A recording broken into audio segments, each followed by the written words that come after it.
Hello student, आज अपन जो discussion करेंगे अपना टॉपिक क्या है, डायपोल मोमेंट। तो अपन बात करें डायपोल मोमेंट के बारे में। तो स्टूडेंट ये क्या होता है, it is the product of charge accumulated on an element and internuclear distance D. Dipole moment को किससे डिनोट करते हैं स्टूडेंट, म्यू से डिनोट करते हैं। किससे डिनोट करते हैं स्टूडेंट, म्यू से। ये कौन सी क्वांटिटी है, तो ये वेक्टर क्वांटिटी है। जो वेक्टर क्वांटिटी होगी तो स्टूडेंट उसके लिए क्या कंडीशन होनी चाहिए, एक तो उसका मैग्नीट्यूड होना चाहिए, एक उसका क्या होनी चाहिए, डायरेक्शन होनी चाहिए। तो इसका मैग्नीट्यूड कितना होता है student, Q into D. Direction कहाँ से कहाँ होगी, from positive end to negative end. हमने एक डायपोल लिया है ए बी। ए को हमने माना है लेस इलेक्ट्रोनेगेटिव एटम, बी को माना है मोर नेगेटिव इलेक्ट्रोनेगेटिव एटम्स। तो ए के ऊपर क्या आएगा student, partial positive charge. B के ऊपर क्या आएगा स्टूडेंट, पार्शियल नेगेटिव चार्ज। तो डायरेक्शन कैसे हो जाएगी स्टूडेंट, म्यू इक्वल टू क्या हो जाएगा, Q इंटू डी। और म्यू की डायरेक्शन की कैसे हो जाएगी, from A to B, from positive end to negative end. अब अपन बात करते हैं स्टूडेंट पोलैरिटी ऑफ मॉलिक्यूल्स और स्पीसीज। तो पोलैरिटी ऑफ बॉन्ड की बात करें सबसे पहले, तो पोलैरिटी ऑफ बॉन्ड में दो टाइप के बॉन्ड होते हैं। एक होता है पोलर बॉन्ड, दूसरा क्या होता है, नॉन पोलर बॉन्ड। तो पोलर बॉन्ड होने के लिए क्या कंडीशन होनी चाहिए student, delta E N not equal to zero होना चाहिए। डेल्टा ई एन क्या होना चाहिए, not equal to zero. Example से समझते हैं स्टूडेंट। एग्जाम्पल लेते हैं HCl। हमने क्या लिया, HCl बॉन्ड की बात करते हैं। तो atom H and atom Cl के बीच का जो बॉन्ड है, तो यहाँ पर हाइड्रोजन की इलेक्ट्रोनेगेटिविटी कितनी होती है स्टूडेंट, 2.1 एंड क्लोरीन की इलेक्ट्रोनेगेटिविटी कितनी होती है स्टूडेंट, 3.0। तो यहाँ डेल्टा ई एन कितना आएगा स्टूडेंट, डेल्टा ई एन आएगा 3.0 माइनस 2.1, तो कितना आएगा 0.9। तो ये क्या है, नोट इक्वल टू जीरो है। इट मीन्स HCl में जो बॉन्ड है वो कौन सा बॉन्ड होगा, पोलर बॉन्ड होगा। कौन सा बॉन्ड होगा स्टूडेंट, पोलर बॉन्ड। तो पोलर बॉन्ड की क्या कंडीशन हुई कि डेल्टा ई एन क्या होना चाहिए, not equal to zero. Next बात करते हैं नॉन पोलर बॉन्ड। तो अगर delta E N, if delta E N equal to zero, it means bond क्या होगा, नॉन पोलर। जितनी भी डायटोमिक गैसेज होती है वो सारी क्या होती है स्टूडेंट, नॉन पोलर। जैसे एग्जांपल H2। तो H2 का क्या आएगा, delta E N student, delta E N आएगा जीरो। डेल्टा ई एन क्या आएगा, जीरो। तो H2 क्या हो गई, नॉन पोलर। H2 क्या हो जाएगी, नॉन पोलर बॉन्ड हो जाएगा। जो हाइड्रोजन का बॉन्ड है वो कौन सा होगा, नॉन पोलर बॉन्ड। इसी टाइप से अगर हम बात करें O2 का बॉन्ड की, तो O2 में भी कौन से टाइप का बॉन्ड होगा, नॉन पोलर बॉन्ड, क्योंकि O2 में भी डेल्टा ई एन कितना आएगा, जीरो। तो क्या स्टूडेंट याद रखना, अगर बॉन्ड की पोलैरिटी फाइंड करनी है तो आप क्या कैलकुलेट करोगे, डेल्टा ई एन।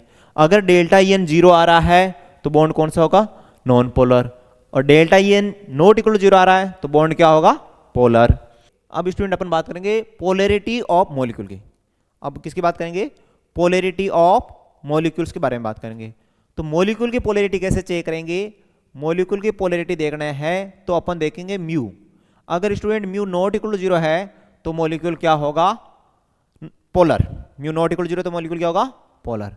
और म्यू इक्वल टू जीरो हो तो मॉलिक्यूल क्या होगा, म्यू इक्वल टू जीरो तो मॉलिक्यूल होगा non polar. Mu equal to zero molecule non polar, और म्यू इक्वल टू जीरो तो मॉलिक्यूल क्या होगा, पोलर होगा। एग्जाम्पल से समझते हैं स्टूडेंट। एग्जाम्पल लेते हैं, यहां पर अपन लेते हैं NH3। किसको लेते हैं, NH3। NH3 की शेप कैसे होती है स्टूडेंट, पिरामिडल। NH3 की शेप कैसे होती है, पिरामिडल। तो यहां नाइट्रोजन और हाइड्रोजन में इलेक्ट्रोनेगेटिविटी ज्यादा किसकी है, नाइट्रोजन की। तो इनका डायपोल मोमेंट किधर आएगा, ऊपर की तरफ। और स्टूडेंट लोन पेयर का हमेशा डायरेक्शन होती है जो सेंट्रल एटम से दूर की तरफ होता है, सेंट्रल एटम से दूर।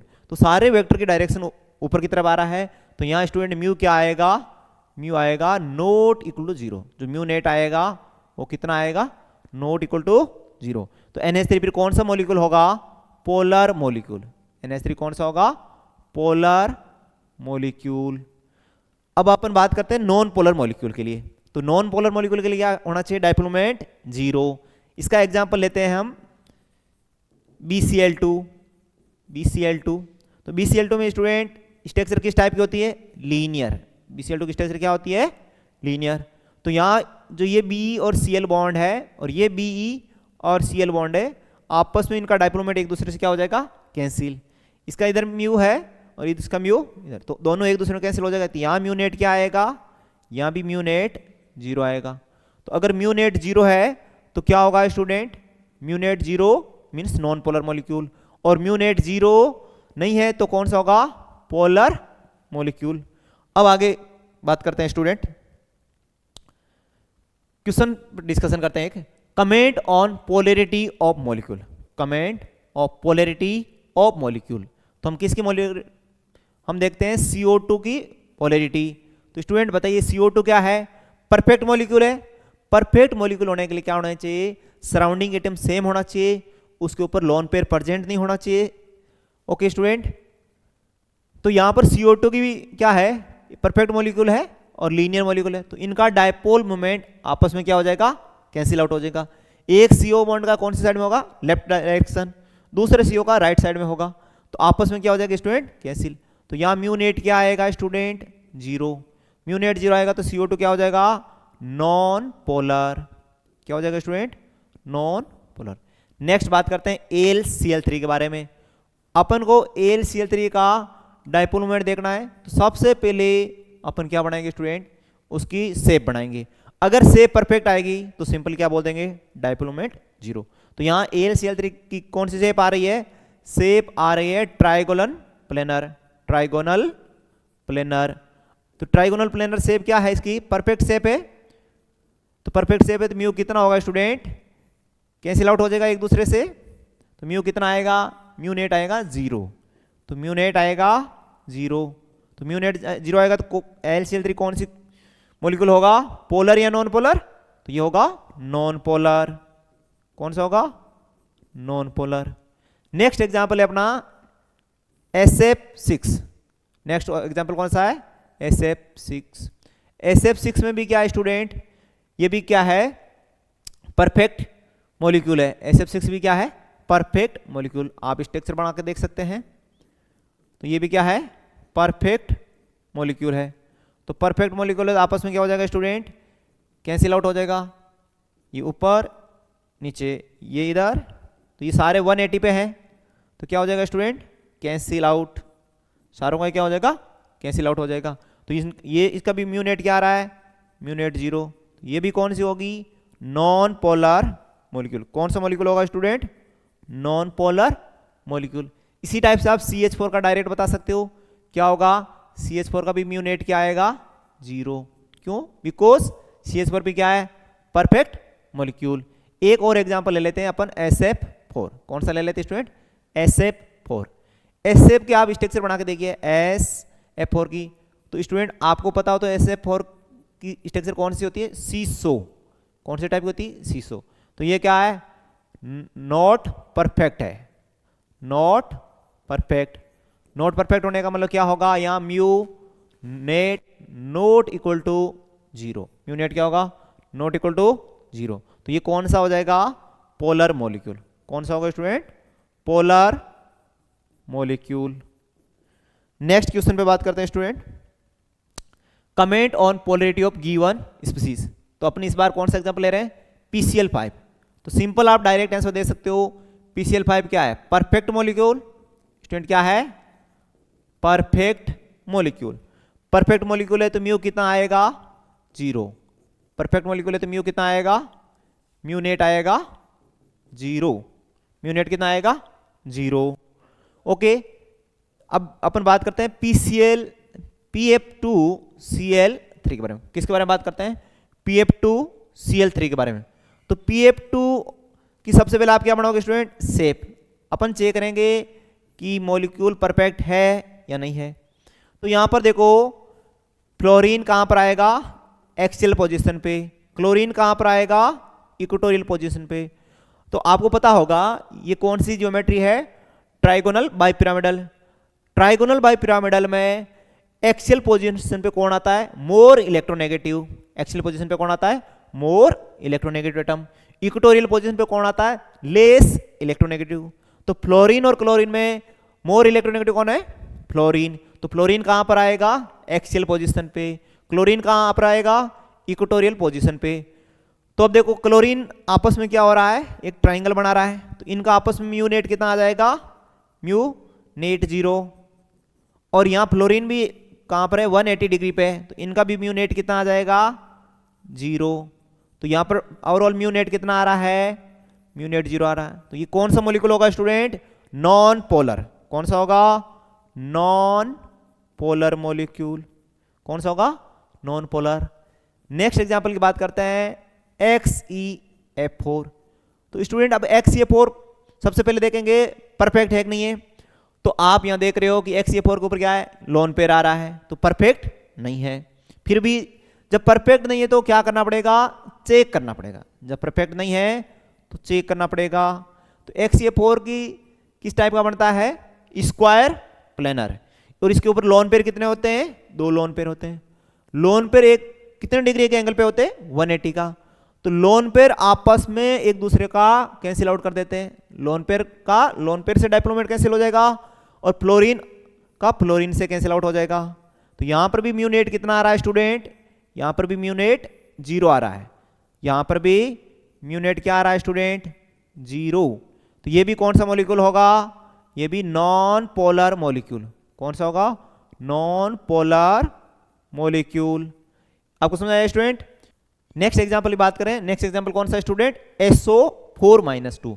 SO4-2 का अगर आपको डाइपोल मोमेंट निकालना है तो उसकी कौन सी स्ट्रक्चर बनानी पड़ेगी, रेजोनेट हाइब्रिड बनाना पड़ेगा। रेजोनेंस हाइब्रिड, रेजोनेंस हाइब्रिड बनाएंगे तो ये कौन से टाइप का हाइब्रिड आएगा, टेट्राहेड्रल। कौन सा आएगा स्टूडेंट, टेट्राहेड्रल। टेट्राहेड्रल आएगा। ये भी क्या है, परफेक्ट आ रहा है। क्या आ रहा है स्टूडेंट, परफेक्ट आ रहा है। तो इसका भी म्यू नेट कितना आ जाएगा, म्यू नेट 0। म्यू नेट 0 तो कौन सा मॉलिक्यूल हो जाएगा, नॉन पोलर मॉलिक्यूल। कौन सा हो जाएगा student, non polar molecule. Next बात करते हैं स्टूडेंट, नेट डाइपोल मोमेंट की बात करते हैं। अब किसकी बात करते हैं, नेट डाइपोल मोमेंट। तो यहां पर अपन मान लेते हैं कि डाइपोल मोमेंट आपको पता है स्टूडेंट क्या है, वेक्टर क्वांटिटी। डाइपोल मोमेंट क्या है, वेक्टर क्वांटिटी। तो ये मान लेते हैं ये μ1 है और ये क्या है, μ2 है, और दोनों वेक्टर के बीच में एंगल कितना है, थीटा। एंगल कितना है, थीटा। तो वेक्टर हेड आप पढ़ चुके होंगे पहले ही। म्यू नेट क्या होता है स्टूडेंट, μ1 का स्क्वायर प्लस μ2 का square plus 2 μ1 μ2 cos theta. μ1 μ2 cos theta. Mu net क्या आ जाएगा, μ1 का स्क्वायर प्लस μ2 का स्क्वायर प्लस 2 μ1 μ2 कोस थीटा। तो यहां पर अपन स्टूडेंट देख रहे हैं कि म्यू नेट कितना आ रहा है, μ1 का स्क्वायर प्लस μ2 का स्क्वायर प्लस 2 μ1 μ2 कोस थीटा। इसका मीनिंग क्या हुआ कि म्यू किस पे डिपेंड कर रहा है स्टूडेंट, कोस थीटा पे। म्यू किस पे डिपेंड कर रहा है, कोस थीटा। अब आपको पता होना चाहिए स्टूडेंट, थीटा की वैल्यू इंक्रीज करते हैं तो कोस थीटा क्या होता है, डिक्रीज। कोस थीटा क्या होता है, डिक्रीज। जब कोस थीटा डिक्रीज होगा तो म्यू भी क्या होगा, डिक्रीज होगा। म्यू भी क्या होगा, डिक्रीज। तो क्या ध्यान रखना कि थीटा इंक्रीज करेंगे तो कोस थीटा डिक्रीज होगा, कोस थीटा डिक्रीज होगा तो म्यू भी क्या होगा, डिक्रीज होगा। अब इसका एक क्वेश्चन कर लेते हैं student, comment on polarity of given molecule. तो ये कौन सा मॉलिक्यूल है student, ortho molecule. Ortho molecule. तो यहां पर इसका डाइपोल मोमेंट म्यू, इसका कितना होगा, म्यू, और दूसरे का भी क्या हो जाएगा स्टूडेंट, म्यू। अब यहां पर अपन को वेक्टर क्वांटिटी से चेक करना पड़ेगा। तो यहां पर अपन देख रहे हैं कि ऑर्थो पोजीशन पे इनके बीच में एंगल कितना आएगा, थीटा कितना आएगा स्टूडेंट, थीटा आ रहा है 60 डिग्री। थीटा कितना आ रहा है, 60 डिग्री। और ये कितना है, म्यू, ये भी कितना है, म्यू। तो म्यू नेट कितना आएगा स्टूडेंट, म्यू नेट आएगा μ1 का स्क्वायर μ2 का square μ² plus 2 mu into mu cos 60। कितना आएगा स्टूडेंट, कोस 60 आ जाएगा। तो अब इसको अपन क्या कर लेते हैं, ऐड कर लेते हैं स्टूडेंट। तो μ² 2 μ² प्लस कोस 60 की वैल्यू कितनी होती है स्टूडेंट, 1/2। कितनी होगी, 1/2। तो 2 से 2 क्या हो जाएगा स्टूडेंट, कैंसिल आउट। तो कितना आ गया, √3 μ² इक्वल टू कितना आ जाएगा, √3 इंटू म्यू। तो स्टूडेंट कितनी आ गई वैल्यू, √3 म्यू। अब ये कौन सा है, मेटा, कौन सा स्टूडेंट, मेटा है। तो यहां पर एंगल कितना आएगा स्टूडेंट, यहां पर एंगल आएगा 120। यहां पर थीटा कितना आ रहा है स्टूडेंट, 120। तो यहां पर म्यू नेट कितना आ जाएगा student, mu net equal to mu square plus mu square plus 2 mu square cos 120। कितना आ जाएगा, कोस 120। कोस 120 की वैल्यू कितनी होती है student, 2 mu square plus 2 mu square. Cos 120 की वैल्यू होती है -½ कितना होता है स्टूडेंट, -½ तो यहां पर म्यू नेट कितना आ जाएगा, 2 mu square minus mu square equal to root mu square equal कितना आ जाएगा स्टूडेंट, म्यू आ जाएगा। तो यहाँ म्यू नेट कितना आएगा, म्यू आ जाएगा। म्यू नेट कितना आएगा, म्यू। लास्ट बात करते हैं, वो ये कौन सा है, पेरा। तो यहाँ पेरा में क्या होगा स्टूडेंट, यहाँ इन दोनों वेक्टर क्वांटिटी के बीच एंगल कितना आ रहा है, theta equal to 180। Theta equal कितना आ रहा है, 180। जब थीटा इक्वल 180 आ रहा है तो यहाँ पर आपस में क्या हो जाएगा, कैंसिल हो जाएगा। तो यहाँ म्यू नेट कितना आएगा स्टूडेंट, म्यू नेट डायरेक्ट क्या आ जाएगा, 0। म्यू नेट डायरेक्ट क्या आ जाएगा, 0। तो अगर इन तीनों में मैं कंपैरिजन करूं तो सबसे ज्यादा किसका आ रहा है, ऑर्थो का, फिर किसका आ रहा है, मेटा का, सबसे कम किसका आ रहा है, पेरा का। तो ऑर्डर क्या आ जाएगा, ऑर्थो, फिर क्या आ जाएगा स्टूडेंट, मेटा, फिर क्या आ जाएगा, पेरा। Okay student, thank you so much student.